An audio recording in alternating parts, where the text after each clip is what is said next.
eo amin'izay pejy politika izay atrandry tokony ajaina ny datin'ny fahavalon'ny volana May anatanterahana ny fifidianana filoham-pirenena hoy ireo antoko politika sy vondro politika manohana ny soro-dalana. Manana andraikitra fendro amin'ny fanatanterahana izay fifidianana izay ny governemanta sy ny filohan'ny tetezamita raha ny fanazavana izay nentina izy ireo.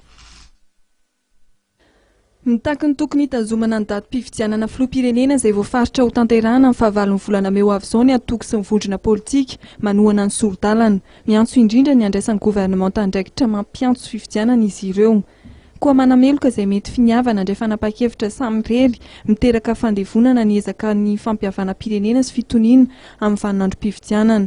Mampatsiahy ny tokony hanajana ireo andiny manontolo amin'ny fifidianana. Anisan'ny takin'ireto antoko sy vondrona politika ireto ny fanajana ny andiny 520 mikasika ny tsy tokony handanian'ny filohan'ny tetezamita indrindra momba ny raharaha-pifidianana.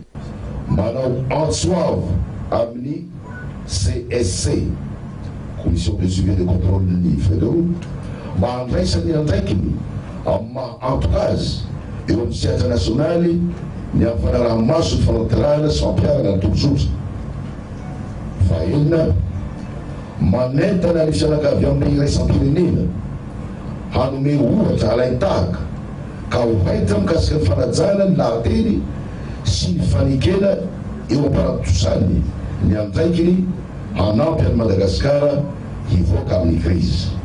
Noho izany dia manentana ny gouvernemanta izay mba hampiantso ny mpifidy ho amin'ny fifidianana filoham-pirenena ny 20 May 2024 ho avy izao araky ny fepetra ho voafaritry ny lalàna.